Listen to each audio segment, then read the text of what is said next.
ನಮಸ್ಕಾರ ವೀಕ್ಷಕರೇ, ಹೆಚ್ಚಿನ ಕೃಷಿ ಮಾಹಿತಿಗಾಗಿ ಟೆಕ್ ಇನ್ ಅಗ್ರಿಕಲ್ಚರ್ ಚಾನಲ್ ಅನ್ನು ನೋಡ್ತಾ ಇರಿ. ನಾವು ಹಾಕುವ ಬೆಳೆಗಳಿಗೆ ಅನೇಕ ಕೀಟಗಳು ಬಾಧಿಸ್ತಾ ಇರ್ತವೆ. ನಾವು ಕೀಟದ ಹಾವಳಿಯನ್ನು ಗುರುತಿಸುವ ಹೊತ್ತಿಗೆ ಕೀಟಗಳ ಸಂಖ್ಯೆ ಅಪಾಯದ ಮಟ್ಟವನ್ನು ಮೀರಿಬಿಟ್ಟು ಬೆಳೆಗಳಿಗೆ ಹಾನಿಯನ್ನು ಮಾಡ್ತಾ ಇರ್ತವೆ.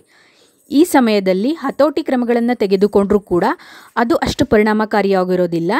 ಇದರಿಂದ ಬೆಳೆ ನಷ್ಟವಾಗುತ್ತೆ. ನಾವು ಕೀಟವನ್ನು ಅಪಾಯದ ಹಂತ ಮೀರುವುದಕ್ಕಿಂತ ಮುಂಚೆಯೇ ಗುರುತಿಸಿದ್ರೆ ನಿರ್ವಹಣಾ ಕ್ರಮಗಳು ಸುಲಭವಾಗ್ತವೆ ಹಾಗೂ ಕೀಟದ ಹತೋಟಿ ಪರಿಣಾಮಕಾರಿಯಾಗಿರುತ್ತೆ. ಅನೇಕ ರಸ ಇರುವಂತಹ ಕೀಟಗಳನ್ನು ಪ್ರಾರಂಭದಲ್ಲಿ ಗುರುತಿಸಲು ಹಳದಿ ಅಂಟು ಬಲೆಗಳನ್ನು ಉಪಯೋಗಿಸಬಹುದು. ಈ ಹಳದಿ ಅಂಟು ಬಲೆಗಳನ್ನು ಬೆಳೆಗಳ ಮಧ್ಯೆ ಹಾಕೋದ್ರಿಂದ ಕೀಟದ ಹಾವಳಿಯ ಶುರು ಹಂತವನ್ನು ಗುರುತಿಸಬಹುದು.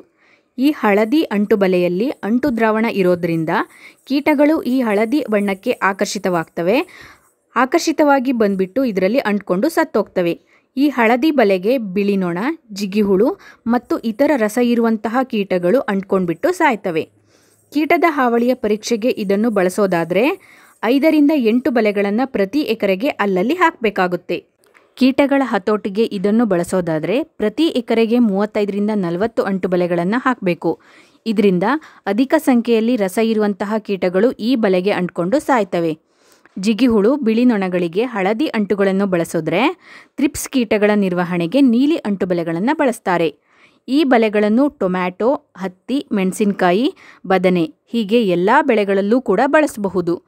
ಈ ಬಲೆಗಳನ್ನು ನಾಟಿ ಮಾಡಿದ ಸ್ವಲ್ಪ ದಿನಗಳಲ್ಲೇ ಹಾಕಬೇಕು. ಇದನ್ನು ಯಾವಾಗಲೂ ಬೆಳೆಯಿಂದ 1 ಅಡಿ ಎತ್ತರದಲ್ಲಿ ಕೋಲಿನ ಸಹಾಯದಿಂದ ಹಾಕಬೇಕು. ಶುರು ಹಂತದಲ್ಲೇ ಇದನ್ನು ಹಾಕಿದ್ರೆ ಹೆಚ್ಚು ಪರಿಣಾಮಕಾರಿಯಾಗುತ್ತೆ. ಇತರೆ ನಿರ್ವಹಣಾ ಕ್ರಮಗಳ ಜೊತೆಗೆ ಅಂಟು ಬಲೆಗಳನ್ನು ಉಪಯೋಗಿಸೋದ್ರಿಂದ ರಸ ಇರುವಂತಹ ಕೀಟಗಳನ್ನು ಸಮಗ್ರವಾಗಿ ನಿರ್ವಹಣೆ ಮಾಡಲು ಸಾಧ್ಯ. ಇದು ಕೂಡ ಸಮಗ್ರ ಕೀಟ ನಿರ್ವಹಣೆ ಭಾಗವಾಗಿರಲಿ. ಈ ವಿಡಿಯೋ ಇಷ್ಟವಾದರೆ ವಿಡಿಯೋವನ್ನು ಲೈಕ್ ಮಾಡಿ, ಶೇರ್ ಮಾಡಿ. ಧನ್ಯವಾದಗಳು.